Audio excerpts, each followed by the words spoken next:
Hello po at maligayang pagbabalik. Narito po ang compilation videos na mula sa Love Stories playlist na sana po ay magustuhan po ninyo. Maraming salamat po. Unang video. Umalis ako sa probinsya noong maliit pa lang ako para magtrabaho bilang kasambahay sa lungsod ng Maynila. Wala akong pagpipilian dahil ang aking mga magulang ay may sakit at hindi sila makapagtrabaho. Masaya ang pakiramdam ko nung ako na ang magtatrabaho at breadwinner ng aming pamilya. Pero kasabayan nito, nakakaramdam din ako ng takot at pangamba. Sa isang dalagitang tulad ko, naluluwas ng Maynila sa unang pagkakataon para mabuhay. Paano kung mapunta ako sa among mapang-abuso? Paano kung kaunti lang ang aking kita? Paano kung hindi ako makaipon ng pera? O hindi ako makapag-asawa o magkaroon ng sariling pamilya? Mga ilang katanungan ang paikot-ikot na dumadaloy sa isipan ko. Hindi ko maiwasang mag-imahe ng mga posibleng masamang senaryo habang ako ay lula ng bus. Bitbit ko ang 2 bag na gamit ko at nung nakarating na ako sa paroroonan at hinanap ang taong magsusundo sa akin para doon ako magtrabaho, subalit walang sumundo sa akin. Matinding kaba, hindi alam ang gagawin, walang matatawagan at wala din akong pera. Kaya naisipan ko lang na umupo sa intayan. Mahigit 1 oras ang lumipas, may isang ginang ang dali-daling nagtungo sa aking direksyon. Hello, ikaw ba si Lily? Pasensya ka na traffic ako. So sorry dear, pinakaba tuloy kita, wika niya. Medyo mas matanda siya sa nanay ko at nakilala ko siya bilang may-ari ng bahay mula sa larawang nakita ko noon. Patungo na kami sa kanyang sasakyan nang alukin niya ako na siya na ang magbibitbit ng 1 bag na dala ko. Bigla akong nahiya pero ngumiti lang siya at sabing okay lang. Tumango ako at sinunod ang kanyang utos. Ang kanyang bahay ay mas malaki kaysa sa imahinasyon ko at ang mga muebles ay magarbong lahat. May maliit na swimming pool sa bakuran ng kanyang bahay. Sa isip-isip ko, wow, dito ako titira sa bahay na mayroong pool. Payagan kaya akong mag-swimming dito? Bigla akong napailing dahil naisip ko na baka hindi iyon mangyari. Basta ang importante, mabait at maganda ang trato sa akin, ay okay na sa akin iyon. Siya ay naninirahang mag-isa sa tahanang iyon. Ang kanyang mister ay matagal nang pumanaw at ang kanyang nag-iisang anak na lalaki ay nakatira sa ibang lungsod na may trabaho bilang inhinyero sa isang planta ng kuryente. Ang kwarto na binigay niya sa akin ay sa tabi ng kanyang kwarto, na halos kasing laki ng bahay namin sa probinsya. Nagtataka ako kung bakit iyon ang ibinigay niya sa akin na kwarto. Sabi niya, kaming 2 lang naman ang nakatira. Na-appreciate ko ang sinabi niya kaya inisip ko na gagalingan ko ang pagtatrabaho. Kalaunan, natuklasan ko na ang kwartong iyon ay pagmamay-ari ng yumao niyang anak na babae dahil sa isang aksidente noong ito ay bata pa. Taliwas sa pangamba ko na baka hindi siya mabait, nawala lahat ng takot ko noong oras na dumating ako sa kanyang bahay. Abala akong maglinis, maglampaso at mag-ayos ng isang mainit na hapon nang bigla akong nakaramdam na may tumapik sa aking balikat at inalok ako ng maiinom na isang malamig na juice. Inutusan niya akong magpahinga at magpalamig muna dahil sa mainit na panahon. Ang sabi sa akin ng ibang tao bago ako pumasok ng katulong na ang pagiging kasambahay ay isang kasambahay lamang ang itatrato sa akin ng aking amo, pero kabaliktaran ang trato ni ma'am sa akin. Ang bait-bait niya. Paulit-ulit ko siyang pinasalamatan at tumawa siya at sinabing, dito ka nagtatrabaho pero hindi ibig sabihin alipin ka, okay? Pwede kang mag-relax at kung may gusto kang inumin o kainin sa kusina, kumuha ka lang, okay? Napakabata mo pa kaya dapat na kumain ka ng maayos para lumaki ka ng malakas. At pinisil ng bahagya ang braso ko. Pinayagan din ako ni ma'am na mag-swimming sa pool pag natapos na ako sa aking gawain. Sa probinsya namin, malapit lang ang dagat, kaya ang libangan ko kapag tapos na ako sa mga gawain, ako ay maglalangoy. Kaya ang swerte ko dahil si ma'am ang aking amo na maihahalin tulad ko sa isang anghel. Noong unang taon akong nagtatrabaho kay ma'am, ang kanyang anak na lalaki na si Nathan ay palaging binibisita ang kanyang ina. Isang beses kada sa isang buwan ang dalaw niya dahil nag-aalala siya na mag-isa ang kanyang ina. Nagpasalamat siya sa akin dahil inaalagaan at inaasikaso ko ng mabuti ang kanyang ina. Si Nathan mabait gaya ng kanyang ina. Sa tuwing nandoon siya sa bahay ni ma'am, palagi niya kaming inaaya sa mall, restaurant at pati magbakasyon sa kalapit na syudad na may dagat. At nung unang pagdiriwang ko ng Pasko, nagpunta kaming 3 sa Tagaytay upang magdiwang. Dinala niya kami sa isang mamahaling hotel na mayroong napakagandang view ng Taal. Magkasama kami ni ma'am sa isang kwarto at si Nathan naman sa ibang kwarto. Si ma'am at Nathan, binigyan ako ng regalo. Nakatanggap ako ng sweater kay ma'am at rubber shoes kay Nathan. Iyon din ang unang pagkakataon nagkaroon ako ng rubber shoes dahil sa probinsya, palagi akong nakayapak o tsinelas. Batid kong mahal ang sapatos na iyon, kaya hindi ko magawang tanggapin at nahihiya din ako sa perang ginastos niya. Pero nagsalita si Nathan ng, "Okay lang Lily, ituring mo na lang na bilang pasalamat ko sa pag-aalaga mo ng mabuti kay mami." Sabay ngumiti na kitang-kita ang kanyang dalawang magkabilang malalim na dimples. Inilagay niya ang sapatos sa sahig sa harapan ko na pakiramdam ko para akong prinsesa. Dalagang-dalaga ako ng mga sandaling iyon, biglang tumibok na mabilis ang puso ko. Naisip ko, baka may gusto sa akin si Nathan, pero mabilis ko din itong kinalimutan dahil imposible na magkagusto siya sa isang dalagitang tulad ko. Nung sinukat ko yung sapatos, napapalakpak pa si ma'am sa tuwa at sabing bagay na bagay ito sa akin. Kaya isinantabi ko ang aking pantasya at itinuon ang aking atensyon para makapagtrabaho ng maigi at maisukli ang lahat ng kanilang kabaitan sa akin. Ayaw ko din na masira ang tiwala nila at mawalan ako ng trabaho dahil sa akin lang umaasa sina nanay at tatay. Ang aking paghanga kay Nathan ay nananatiling pantasya lamang hanggang sa lumipas ang 6 na buwan. Nung bumisita ulit si Nathan, hindi lang siya nag-iisa.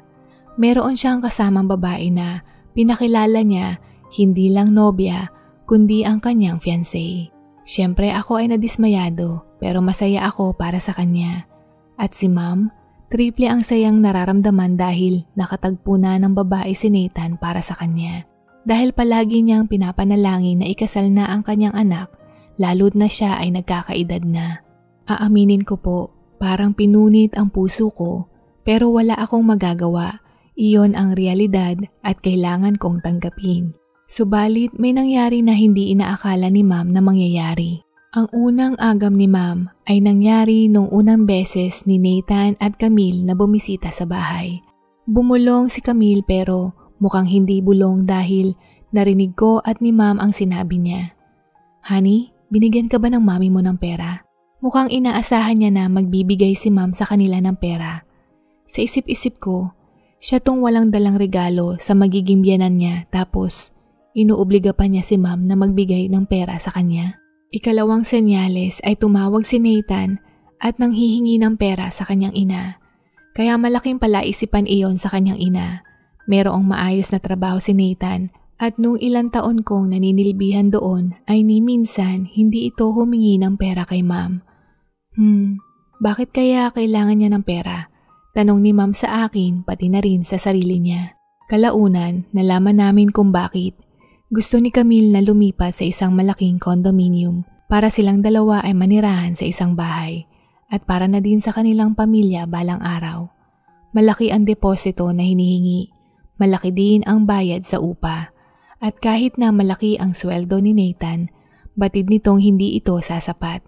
Nag-aalangan si ma'am nung una pero nagpahiram din ito at inisip na lang na regalo na lang niya ito sa kanyang anak at sa kanyang magiging apo.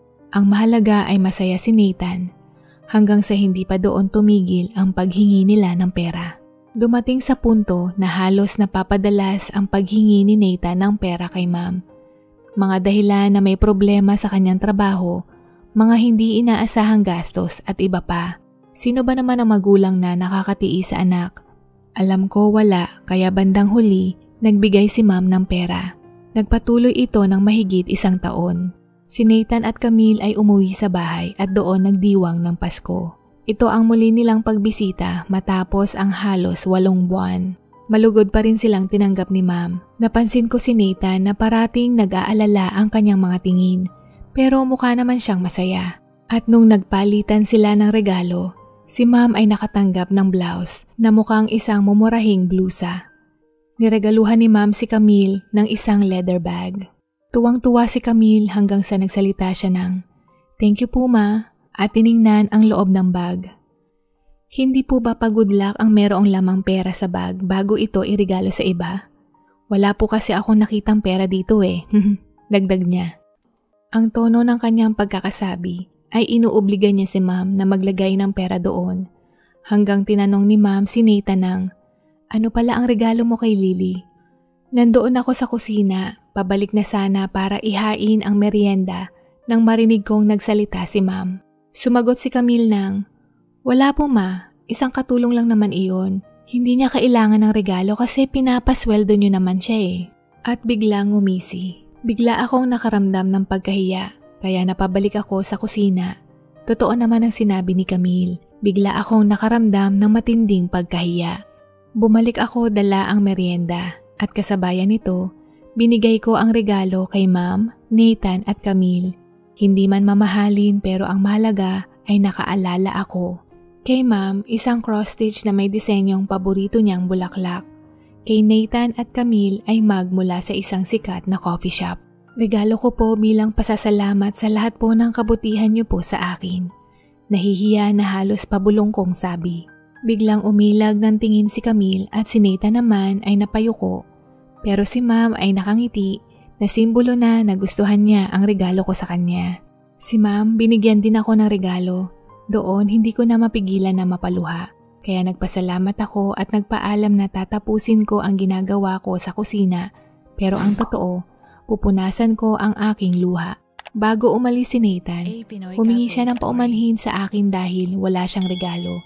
Nagulat ako kung bakit niya sinabi iyon, kaya naman ngumiti ako at sinigurado ko na hindi niya obligasyon na bigyan ako at hindi niya rin kailangan humingi ng tawad.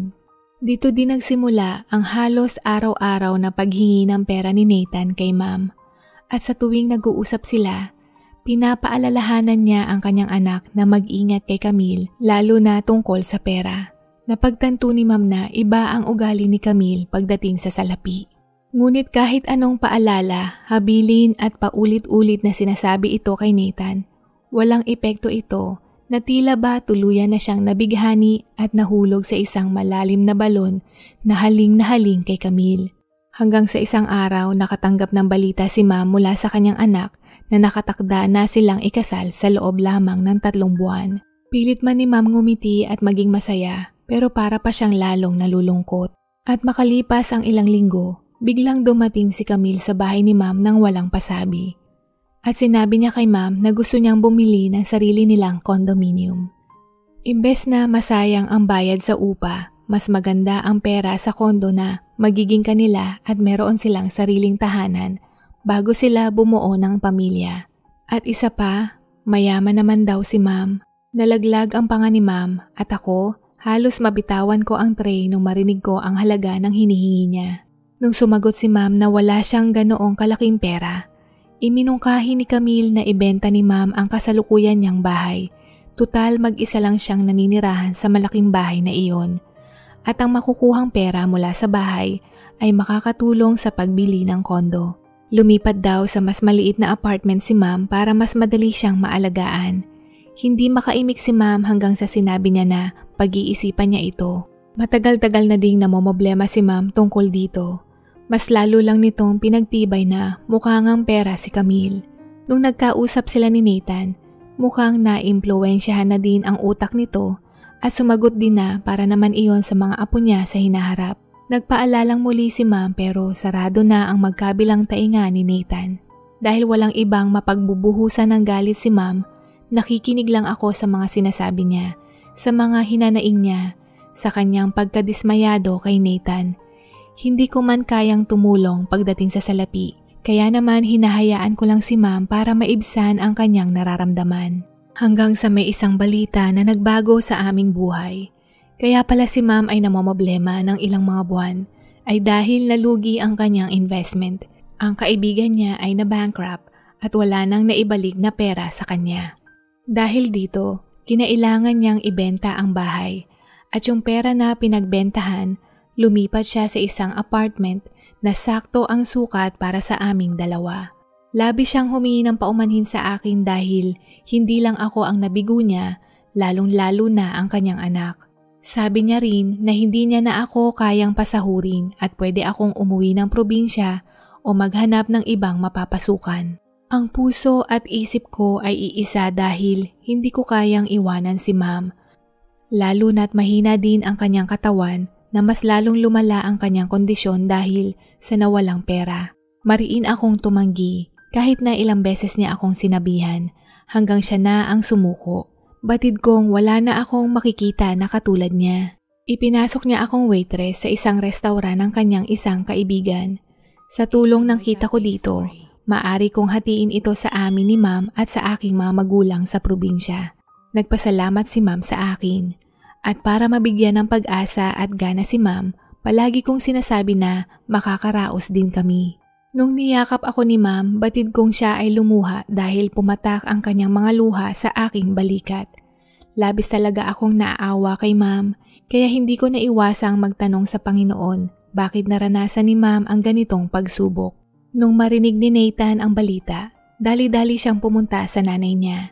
Nais niyang tumulong pero tumanggi si ma'am dahil ayaw niyang makadagdag sa mga alalahanin ni Nathan. Malungkot siya pero batid niyang wala din siyang magagawa.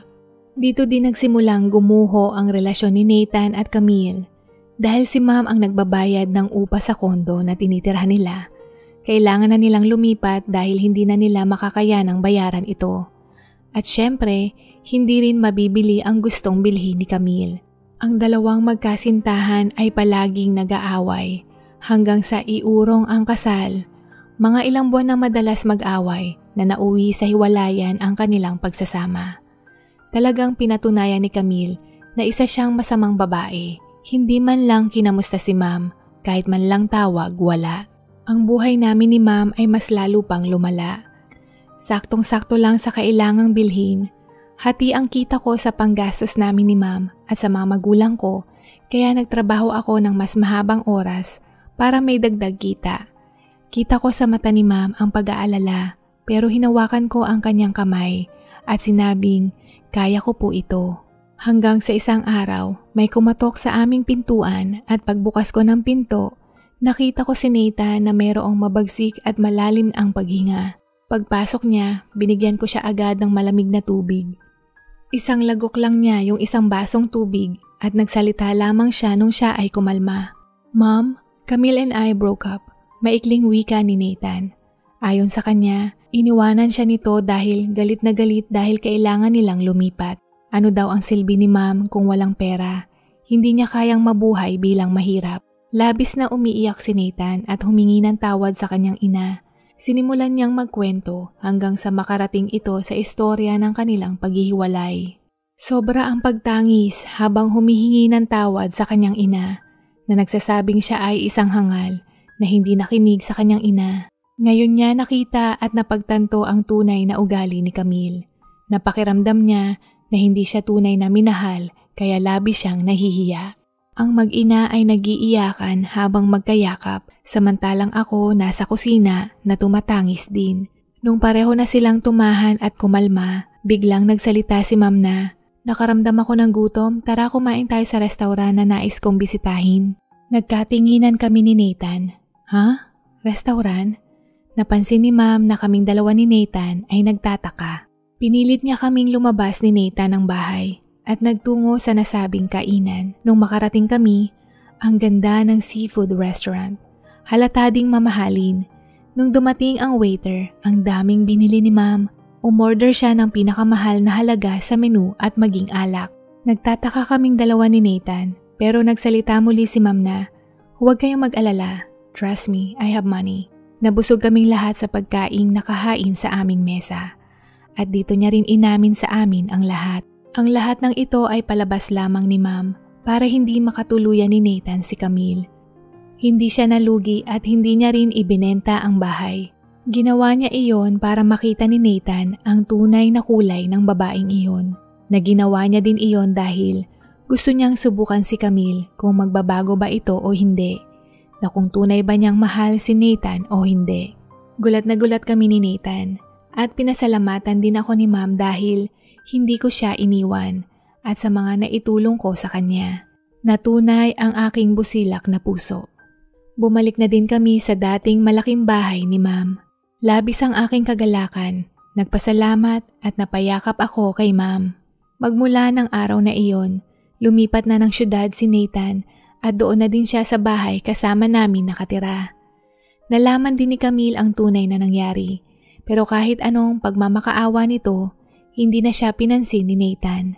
Ilang taon na ang nakalipas mula nang lumipat si Nathan sa bahay. Napakasaya ko dahil sa magkabilang bisig ko ang dalawang taong pinakamabuti sa mundo. Hanggang sa isang araw, inaya ako ni Nathan sa isang date na kaming dalawa lang. At dito ko din napagtanto na hindi naglaho ang nararamdaman ko sa kanya. Nahihiya pa akong magsabi kay Ma'am pero sa tingin ko, alam niya na din ito. Makalipas ang ilang buwan, kaming dalawa ni Nathan ay naging magkasintahan. Unang nobyo ko na ni minsan hindi ko inaakalang mangyayari ito sa tunay na buhay. Lagi akong nasa alapaap, maligaya sa bawat minutong magkasama kami. Hanggang sa tuluyan nang naselyuhan ito nung opisyal kaming ikinasal. Na ang dating tawag ko sa amo ko ay Ma'am, ngayon ay Mama na. Pangalawang video. Lumaki akong kompleto at marangya sa buhay. Nung maulila ako sa mga magulang sanhi ng kanilang sasakyan ay nasangkot sa aksidente at naiwan sa akin ang lahat ng kanilang ari-arian. Malaki ang halaga nito na pwedeng hindi na ako magtrabaho sa buong buhay ko. Ngunit hindi ko iyon ginawa. Bagkos, inilagay ko ang perang iyon sa stocks. Nung una, kumikita pa ito. Sa katunayan, malaki din ang bumalik sa akin. Ang resulta, naging kumpiyansa ako. Nagtiwala na kapag ibinuhos ko lahat ang salapi dito, ay mas lalago pa ito. Sa madaling salita, naging sakim o uhaw sa salapi, kaya nais ko itong mas lalo pang dumami. At isinugal ang lahat dito. Ngunit ang swerte ko noong una kong invest sa stocks ay unti-unting naglalaho hanggang sa ang bilis na wala. Pati ang perang naman ako ay nawala din. Dito na ako nakaramdam ng takot. Matinding takot at ang kumpiyansa ko noon biglang naglaho.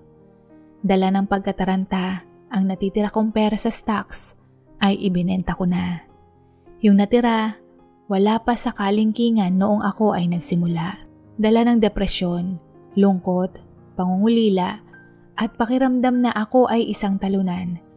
Na para ba akong bumalik sa pagkabata na naghahanap ng magulang dahil ako ay nawawala sa loob ng isang mall. Dito ako nagdesisyong maglakbay sa iba't ibang lugar gamit ang natitira kong pera. Hindi ko alam kung anong plano ko. Walang direksyon. Basta nais kong umalis sa bahay dahil mas lalo lang akong nalulungkot, lalo na ako ay nag-iisa at nagbabaka sakaling makalimutan ko lahat ang mga masasalimuot kong karanasang naranasan ko. Nagsimula akong naglakbay, dala ang isang backpack at namuhay na parang isang palaboy. Ang masaklap pa dito, gamit ang natitira kong pera, ginamit ko pa ito sa alkohol. Makalimot kahit panandalian lamang. Hanggang sa lumipas ang panahon, nung pagtingin ko sa ATM machine kung magkano ang balance na natitira, dito ako parang biglang pansamantalang bumalik sa realidad.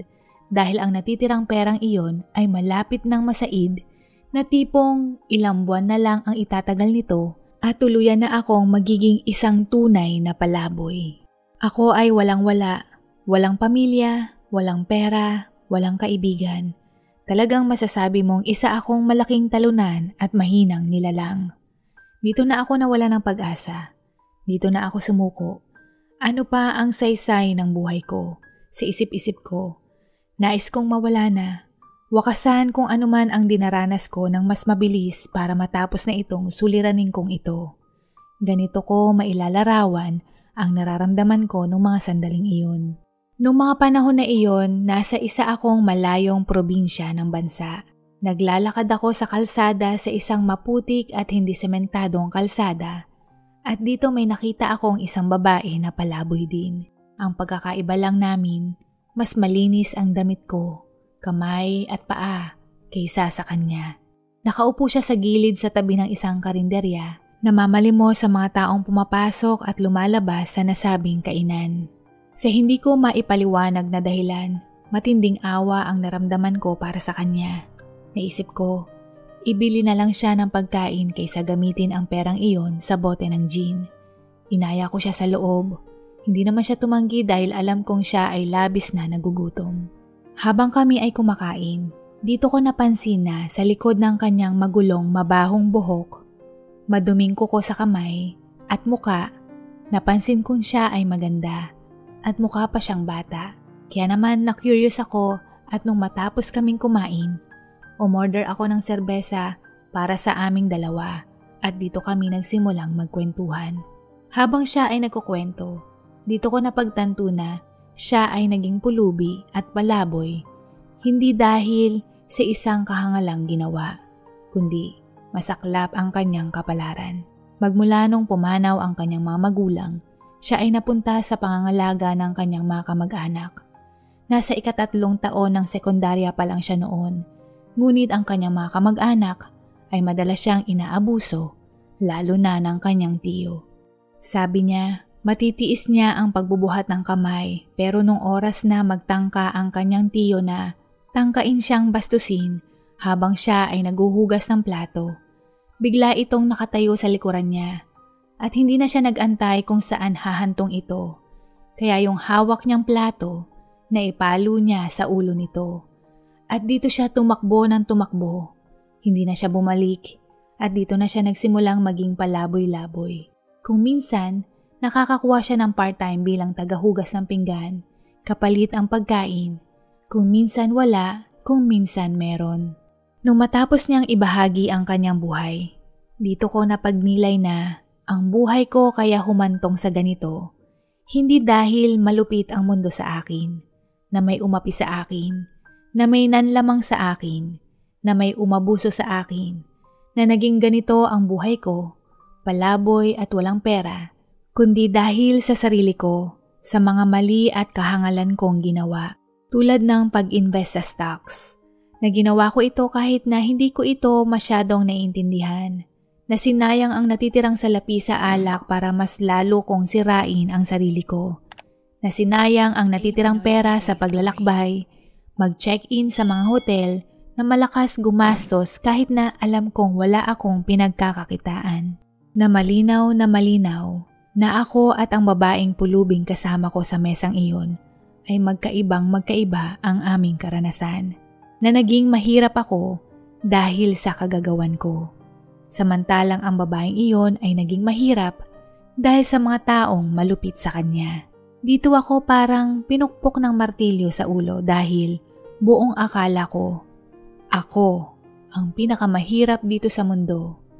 Pero nung makita ko siya, mas mahirap at mas masalimuot pa siya kaysa sa akin.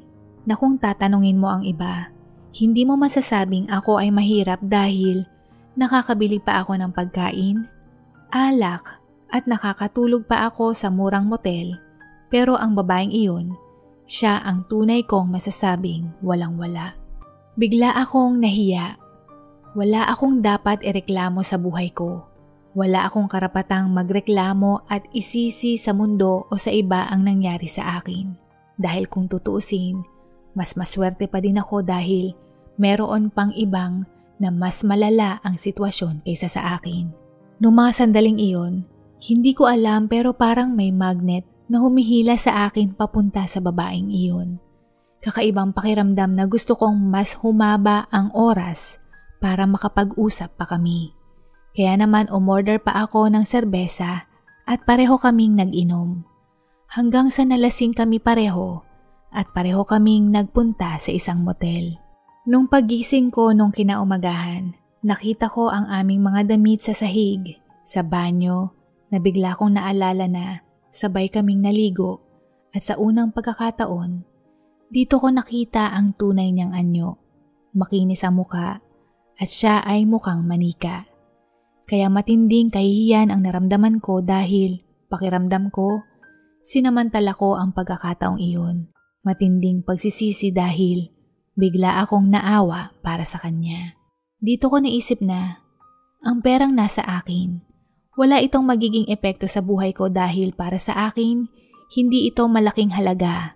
Pero sa babaeng iyon, ang perang nasa akin ngayon ay magiging malaking epekto ito sa buhay niya dahil maaaring magpabago ng buhay niya.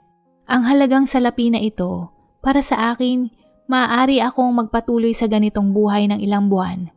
Pero para sa babaeng iyon, bagong pag-asa, bagong buhay, bagong kinabukasan. Pareho ng halaga ng salapi, ngunit magkaiba ang epekto at saysay nito sa aming dalawa. Habang tinitingnan ko ang kanyang muka, habang siya ay natutulog, isang ideya ang pumasok sa akin. Nagdesisyon akong ibigay sa kanya ang lahat ng perang natitira sa akin.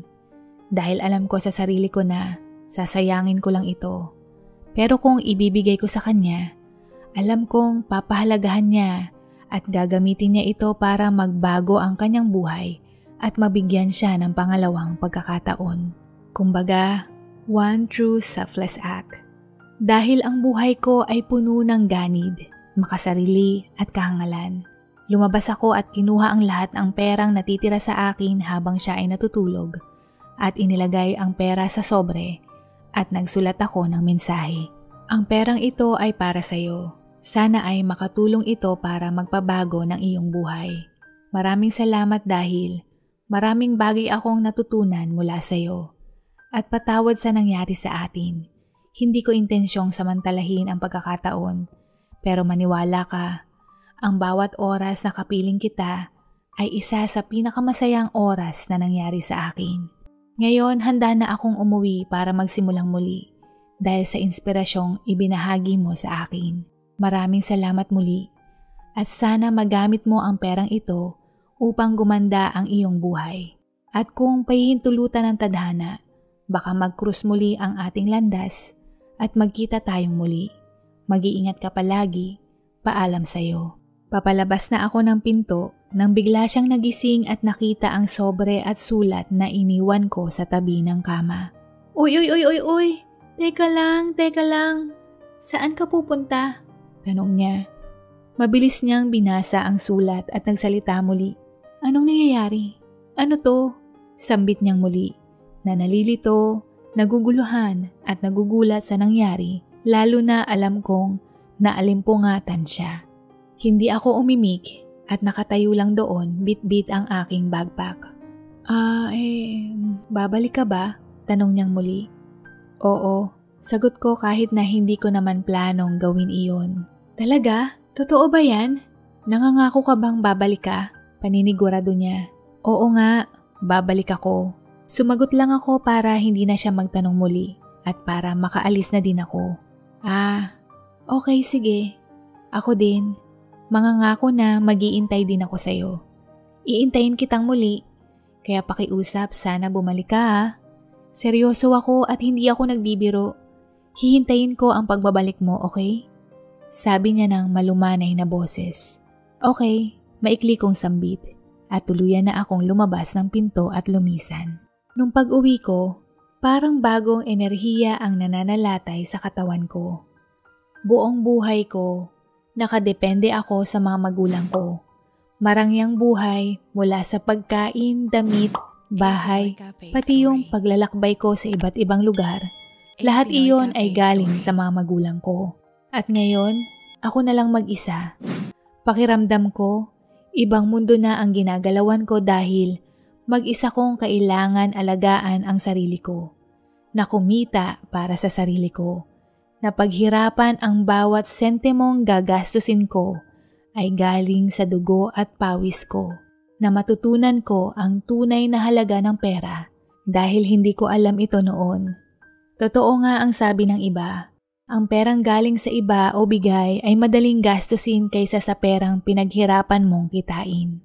Unang ginawa ko, niluno ko ang pride ko at hiya Nagpunta ako sa mga dati kong mga kaibigan na sila mismo ang pumutol ng aming pagkakaibigan dahil nung matuklasan nilang ako ay walang-wala, sila ay lumayo. Halos lahat, maliban sa isa, nakaklase ko nung kolehiyo. Tinulungan niya ako at inirekomenda niya ako sa kanyang tiyo na mayroong negosyo na may opisina sa syudad. At hindi lang iyan, pinahiram niya ako ng pera ng pangkain, pamasahe, na sapat sa isang buwan bago ko makuha ang aking unang sahod. Dito ko din natutunan na sa oras ng kagipitan, makikilala mo ang hindi at tunay mong kaibigan. At ako ay nagpapasalamat dahil meron akong isang kaibigan. Nagtrabaho ako sa marketing department dahil ito din ang kursong natapos ko at dala din sa karanasan ko sa kumpanya ng mga magulang ko noon. Pinag-igihan ko ang trabahong iyon, lalo na ayaw ko ding mapahiya ang kaibigan ko. Lumipas ang isang dekada, naging mas magaling ako sa trabaho ko na mas lalo pa itong lumago at nakapagbukas pa ng karagdagang 5 branch sa bansa. Isa din ako sa pinagkakatiwalaan ng boss ko na tiyo ng aking kaibigan. Kasabayan nito, maayos ang sweldo ko, maayos ang buhay ko, inalagaan ang sarili, hindi nagwaldas ng pera, natutong makontento, hindi maluho na nakatulong para ako ay makaipon at naibalik ko sa pagiging komportable ang buhay ko. At hindi lang iyan, sa loob din ng 10 taon, marami din akong nakilala na naging tunay kong kaibigan. Hanggang sa isang hapunan, kasama ang aking mga kaibigan sa tagal ng panahon, iyon muli ang kauna-unahan kong uminom ng alak. Lalo na masaya at magaan ang pakiramdam ko noong mga sandaling iyon. Nais kong mag-enjoy gaya ng mga kasama ko. Nung pauwi na kami, may nakita ako sa gilid na merong nakaupong pulubing babae sa tabi ng parking lot ng restaurant. Lumapit ito sa akin at nanlimos at bigla akong napaisip na parang deja vu nung nakita ko ang babaeng nanlilimos, kaya naman binigyan ko ito ng limos. Habang ako ay lula ng taxi pauwi, bigla akong napapalakpak dahil naalala ko ang babaeng pulubi sa probinsya. Hindi siya sumagi sa isip ko nitong mga nagdaang panahon at kung hindi pa sa babaeng nanlimos, hindi ko pa siya maaalalang muli. Kamusta na kaya siya sa isip-isip ko? Bigla akong nakaramdam ng hiya dahil nangako ako na babalik pero hindi ko ginawa lalo na nung balik muli sa alaala ko ang huling sinabi niya na maghihintay siya sa akin. Kaya naisip ko nung sumunod na nagkaroon ako ng bakasyon, nagpunta akong muli sa probinsya. Hindi ko alam kung nandoon siya o wala, pero umaasa akong makita siya. At kung nandoon siya, maaari ko siyang tulungan muli kung kailangan niya ng tulong ko. At isa pa, iyon din ang lugar na nagpabago ng buhay ko.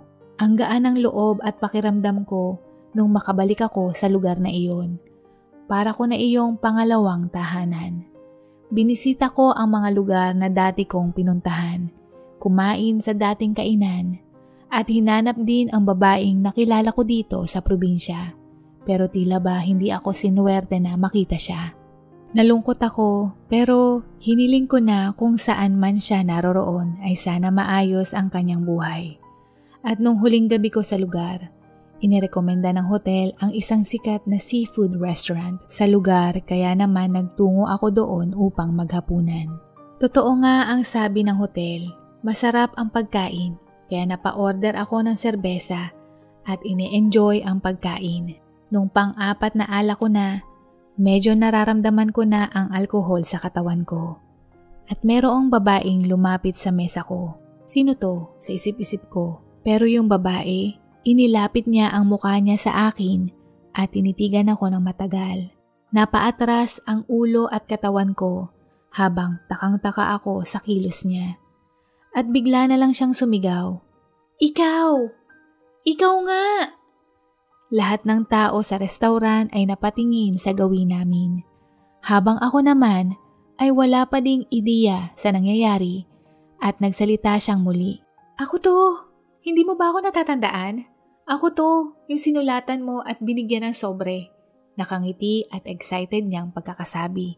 Siya pala ang babaeng pulubi noon at hindi ko siya nakilala kaagad dahil iba ang kanyang buhok, may make-up, maganda ang pananamit at lumulutang ang kanyang kagandahan.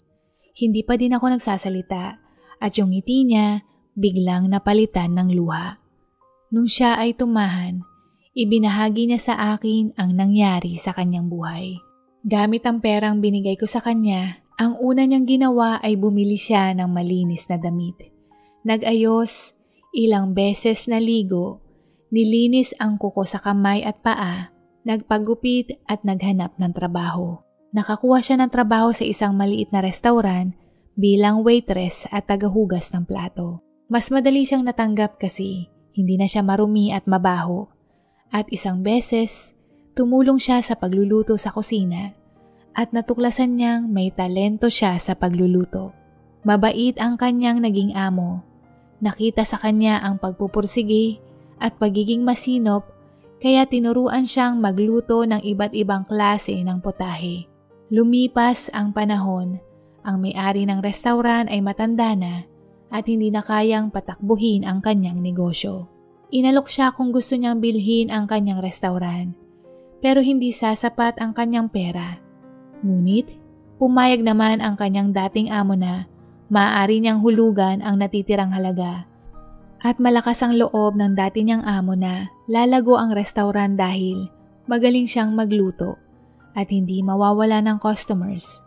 Kaya naman kaya niyang bayaran ang hulugan ito. Magandang kasunduan ito sa kanilang dalawa. Nabayaran na niya ito at siya na ang nagmamay-ari ng restaurant. Hindi lang iyan, mula sa maliit, ngayon isa na itong malaki, sikat at mukhang 5-star restaurant. Nagulat ako dahil siya na pala ang may-ari ng sikat na restaurant na ito. Matapos niyang magkwento, sabi niya, "Alam mo bang sinubukan kitang hanapin pero hindi ko alam ang apelyido mo. Wala akong numero mo, ni address wala. At hindi ko rin alam kung saan ako magsisimula. Kaya naman ang tanging magagawa ko lang ay mag-intay. Maraming Pasko at taon ang lumipas. Nag-intay ako ng nag-intay, umaasang babalik ka. Gusto ko ding ipakita sa'yo na hindi ko sinayang yung perang binigay mo sa akin. At ang nakikita mo ngayon ay katas ng tiwala at pagtulong mo sa akin na magkaroon ng bagong buhay. At isa pa, hindi ako nakapagpasalamat sa iyo noon, kaya maraming salamat." Wika niya at nagsimula muli siyang lumuha. Muli, ako ay isang hangal, ang pangakong baliwala lang para sa akin, pero para sa kanya ay napakahalaga nito. Sa isang dekadang lumipas, nakalimutan ko siya. Wala akong pakialam sa kanya, ni hindi siya sumagi sa isip ko. Pero siya, sa bawat panahong lumipas, kasama ako sa alaala niya. Palagi niya akong iniisip, palaging pinanghahawakan at umaasang tutuparin ko ang pangako ko sa kanya.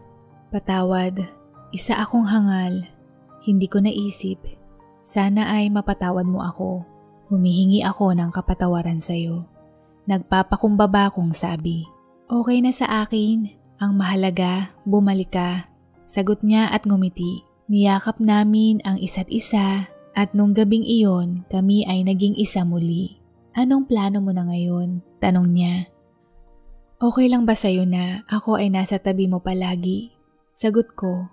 Tumawa siya, tumango at ako ay hinagkan. Habang yakap ko siya, napagtanto ko na ang bawat isa sa amin ang nagbigay enerhiya. Ang dahilan upang magbago ang landas ng aming mga buhay. Pareho kaming nagsikap, umahon at naging matagumpay.